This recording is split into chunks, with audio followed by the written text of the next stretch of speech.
Hey guys, it's Elvin, and today we are going to be talking about something very different that we normally don't talk about here on this channel. That's right, we are actually going to talk about conspiracy theories. 13 Reasons Why explains the story of a girl named Hannah Baker who kills herself and leaves behind tapes, revealing the reasons why it is that she did what she had to do. I literally just finished this series on Friday, and let me tell you, I am not okay with how this show ended. Like, you absolutely cannot end the show like that, and oh god, I wish I could tell you my thoughts and If you guys have already watched the show, then give this video a big thumbs up and let me know what you think of it. And I'm sure you've already heard of these conspiracy theories, but if you haven't, then let me break them down for you right now. Also, little disclaimer, this video contains spoilers, so if you haven't finished the whole series, pause this video, click out of it, go watch the series, and come back to this video, and then you'll understand. Let's begin. Okay, so the first conspiracy theory is one that really makes sense when you think about it. The theory is that Tyler is the one who actually shot Alex and made it look like he killed himself. And we know that this conspiracy theory is the most popular one because in the season finale we see Tyler putting away some guns in his trunk, and then when his mom calls him to go do the subpoena, he quickly manages to hide it before his mom sees what he's really doing. Now this theory kind of makes sense because we see Tyler in the dark room and he's hanging up pictures of everyone that was involved in Hannah's story, and we see that he takes down Alex's photo, which means one of two things might have happened. He took down the picture because he was actually planning to shoot everyone else that was involved with Hannah, or he took the picture down because he knew that Alex was the first one to go. This theory does seem a bit plausible because during the series we see that Alex has problems of his own, and many of us never really caught that because of what was happening with Hannah. To this day it still gets me thinking. The second theory goes that Alex wasn't actually the one riding in the back of the ambulance, it was actually Justin. If you think about it, it makes sense because we see in the series that there is a brown-haired male that's clearly in the back of the ambulance, and if it were Alex, Alex has blonde hair. Either the actor that played Alex that day wasn't available and they had to have a stand-in for him, or it was Justin. Which one seems more plausible?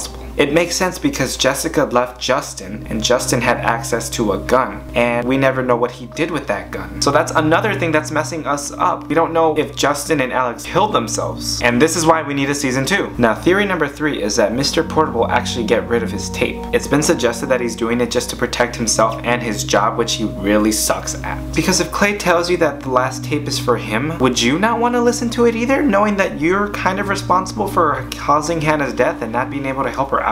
I get Mr. Porter was trying to do the right thing, but he did really bad at it. He didn't do his job right. Had he done his job right and stopped Hannah before she walked out and killed herself, then things might have been different. Sorry, Mr. Porter. I don't feel bad for you. Okay, so this next conspiracy theory is kind of a little out there and it's a little funny. And the theory goes that Tony is actually a ghost. So not really a ghost per se, more like a guardian angel. While many people think he stalked Clay, I in fact think that he was actually looking out for him because Tony might have thought that Clay actually listened to his own tape and he was actually following him to make sure that he didn't do anything crazy. I mean, sure, it was kind of stalkerish, but come on, if you had someone that you know has a tape that has their name on it and they listened to it and you weren't so sure what the repercussions might have been, would you not go after them and make sure if they're okay too? This theory would actually be a pretty good one if Tony actually was a ghost and only Clay and Hannah could see him. Season 2, make it happen. Okay, so and for this last one, I'm not really sure if this counts as a conspiracy theory, but I saw this on Tumblr and it really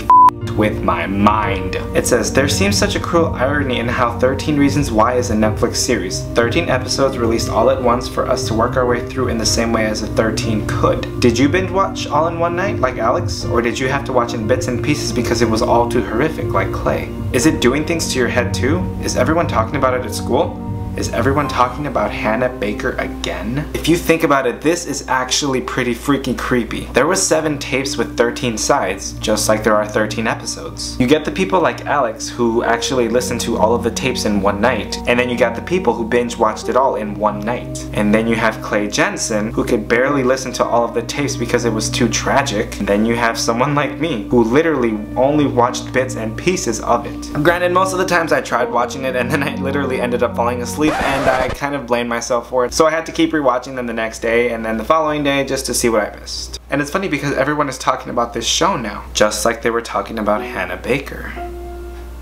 I don't know, could the producers have planned this out before it was released? That's gonna be one of the questions that's gonna haunt me. Well, there you guys go. I certainly hope that you enjoyed this week's video of conspiracy theories about 13 Reasons Why. If you guys like this video, then as always, please make sure to give it a big thumbs up and leave a comment about any other conspiracy theories of 13 Reasons Why. So I understand this video was a little bit different and I'm not usually my loud happy self. But I don't know, this debunking the whole conspiracy theory thing is actually kind of fun. Let me know if you want me to make more of these conspiracy theory videos.